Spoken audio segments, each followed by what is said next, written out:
Yang namanya unggas tetangga itu nginep di kandang saya. Nginep 1 malam saja ayam jago. Habis nginep mati. Dan tidak butuh waktu lama, 24 jam kurang, 100 endok saya mati secara bersamaan atau berjamaah. Hanya tersisa berapa itu? Hanya tersisa sekitar 7 ekor. H-5 lebaran, bayangkan, H-5 lebaran. Yang namanya rezeki itu kan dari Tuhan Yang Maha Kuasa, teman-teman. Jadi kita tidak bisa memastikan usaha entok skala rumahan hasilnya pasti segini. Hasil entok dengan 150 indukan jual pembibitan hasilnya pasti akan segini. Itu hanya hitung-hitungan di atas kertas. Tetapi yang perlu kita pahami adalah seberapa besar sih niat kita. Ketika kita niat mempunyai 150 indukan, yang perlu kita niatkan adalah merawat, memberikan pakan, dan menjaga kesehatan.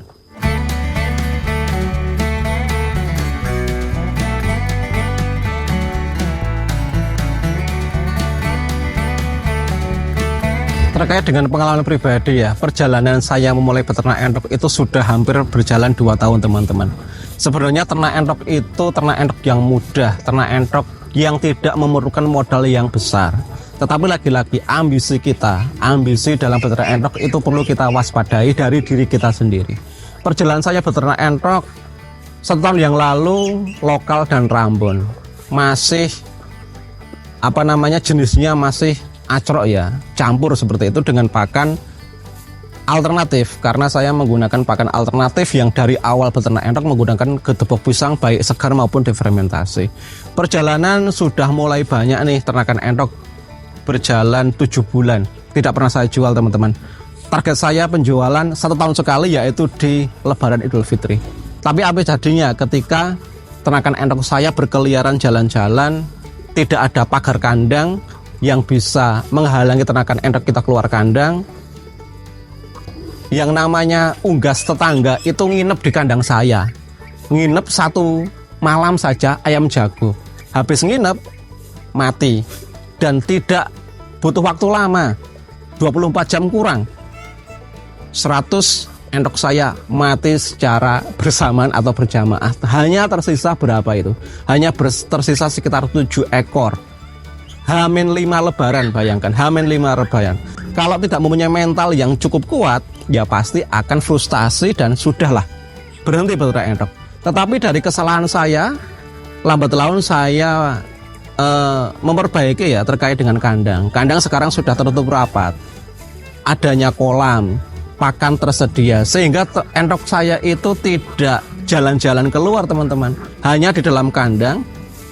Mau minum, mau mandi, sudah tersedia kandangnya, sudah tersedia kolamnya. Mau makan, pakan, walaupun alternatif, sudah cukup nutrisinya. Sehingga walaupun di dalam kandang dan tidak begitu lebar kandangnya, tetapi ternakan entok saya tidak mengalami stres.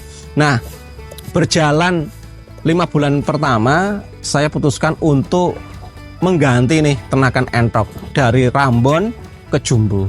Nah, alhamdulillah ketika saya beternak entok Jumbo ini, baru berjalan 3 bulan sudah mulai berproduksi, dan harganya juga saya jual di harga Rp35.000 per ekor, dan laris manis, teman-teman, dan laris manis. Nah, dari hasil penjualan di bulan pertama saya belikan indukan lagi 5 ekor.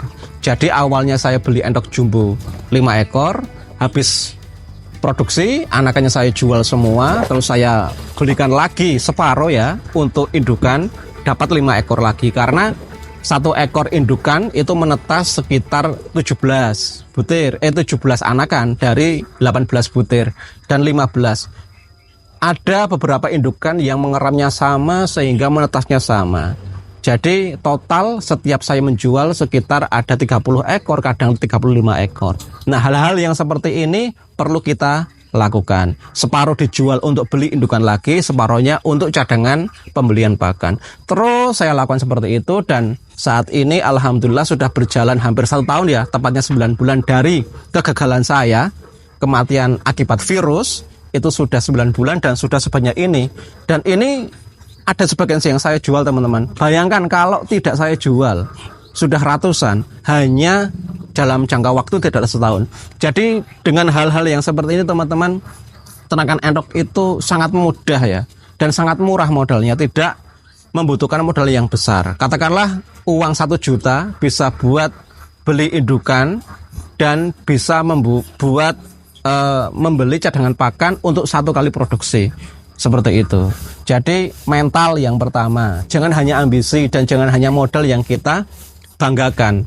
Modal ada, ambisi ada, tapi mental nggak ada. Ketika mentalnya sudah down, entok 1 kandang habis hanya dalam waktu 1 hari, itu fase yang sangat melelahkan dan sangat menjengkelkan bagi peternak entok pemula. Dalam beternak perlu adanya beberapa hal yang harus kita siapkan. Yang pertama, kandang terlebih dahulu. Yang kedua, pakan. Baru terakhir populasi dan penjualan. Nah, yang terpenting adalah kunci sukses dalam beternak apapun ya, baik unggas, ayam maupun entok, khususnya entok untuk saat ini, yaitu adalah hubungan baik dengan mitra. Hubungan baik dengan mitra. Mitra penjualan, mitra penyedia pakan, ataupun mitra penyedia indukan. Karena kalau kita tidak ada mitra, kita asal main comot dari pasar, tidak tahu perawatan yang ada di pasar, apakah entok ini sehat, ini masalah. Ketika kita tidak mempunyai mitra penyedia pakan, oke, kalau masa panen bekatul murah, ada di mana-mana. Tetapi kalau kemarau berkepanjangan seperti yang saat ini kita alami, mau beli di mana bekatul? Begitu ada, mahal harganya. Begitu mahal, tidak ada barangnya, lah ini masalah. Terkait dengan perawatan, ketika kita tidak mempunyai mitra peternak entok yang lain, yang lebih senior mungkin, yang lebih punya pengalaman lebih, itu juga masalah. Kita hanya asal-asal merawat entok. Ketika kita mempunyai mitra, kita bisa konsultasi, kita bisa saling sharing satu sama lain pengalaman, tukar pengalaman antar peternak. Hal-hal yang seperti ini sangat jarang difikirkan oleh para peternak entok pemula.